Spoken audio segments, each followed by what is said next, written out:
G'day, I'm Tony Fountain and welcome to this edition of I Reckon.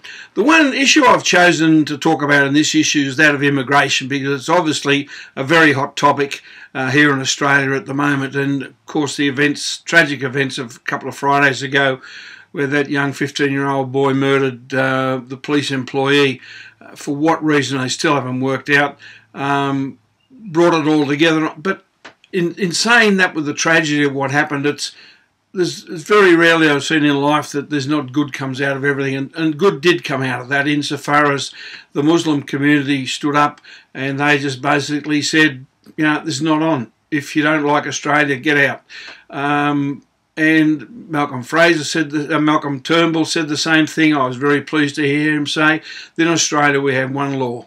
It's set by Parliament and it's administered by the judiciary. So there's a firm attitude on the whole thing. But let's go back a little bit and look at the immigration issue generally. And I've just been reading a wonderful book just released, written by George Megalogenis, called Australia's Second Chance. And it's all to do with the history of immigration, that obviously the first immigrants here were the convicts, etc. But in the early 1830s, there's a great brouhaha when the British government sent out more tradesmen, etc. And those that had been raised in the colony got pretty antsy about that, much the same as people are today. We then move on to the mid-1800s, when the gold rush days came and Australia's population virtually doubled in 2 years. And there was this great brouhaha about that, and that's when one of the events happened that I think is absolutely a pivotal part of Australian history.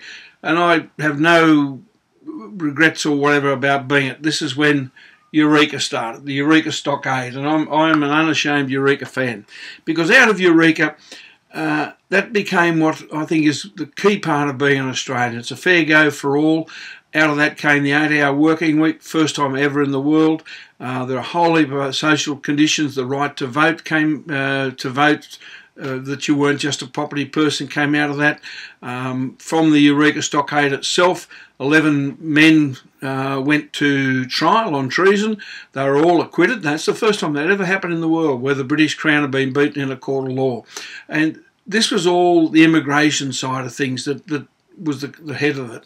And then, of course, we went to the 1900s, etc. Now, coming on, I was born in 1945, geez, nearly 70, and I remember as a boy when the Snowy Mountain scheme was started, I think something like 250 or 280,000 people arrived in Australia in a couple of years to work on the Snowy Mountain scheme. And I remember the adults then talking about wogs and dagos and wops and all this sort of stuff.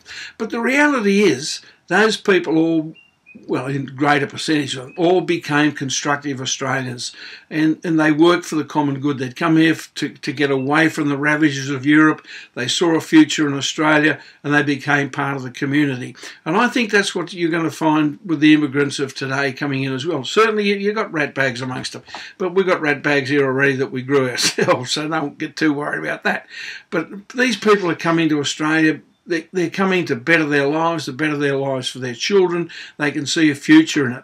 And I think what we've got to do, we've got to bring them in. And one of the things passion's probably is the right word, about is the people, instead of when they become immigrants and come to Australia and Sydney or Melbourne, we don't dump them in the middle of Auburn or these other hotspots. We actually, when they first come to this country, they go to rural or provincial areas, because A, they're going to be better looked after, I reckon, as people.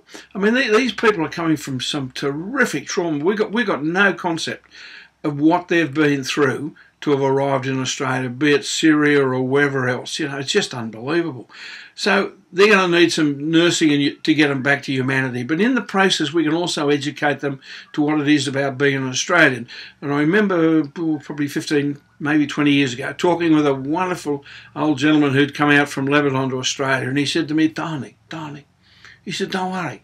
He said, Australia will corrupt anybody within 2 generations. Now, he wasn't meaning corrupt in the sense of criminal, but our way of life will corrupt people. There's a wonderful book written in the mid-1950s called They're a Weird Mob, supposedly written by an Italian immigrant called Nino Colata, but it was an Australian called John O'Grady. But it was just, if you ever get hold of the book, read it. It's fantastic, explaining what Australians' expressions mean, how we think about things. I remember growing up and Grenfell out in the Central West, and the adults there were talking about these strange blokes. They drink, they drink plonk for lunch, and they eat this cabanossi stuff. And you look today and look back at that, and you think, God, fellas, hang on.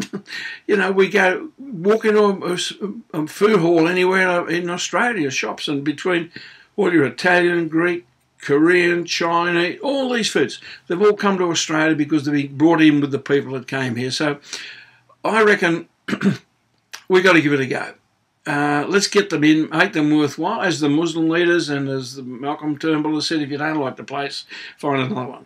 But let's work with them. Let's not push them to one side. Let's talk to them. And there's a lady spoke the other night on TV. She's the CEO of the Australian Muslim Women's Association, and it was just a wonderful talk. And she said of the boy who was shot, he could have been my son. So we've got to work with these people, not alienate them. We've got to work to make them part of Australia. Look, I'll tell you, going back to that Lebanese man's comment, another 10 or 15 years' time, the second generations out here, you won't know them. We had the Cronulla riots how many years ago it was. Today you've got Muslim girls out but learning to be lifesavers, etc. They've become part of being an Aussie. So, let's go with it. We're better than that. This country is better than that. And I just ask you, if you're watching this, to have a think about it.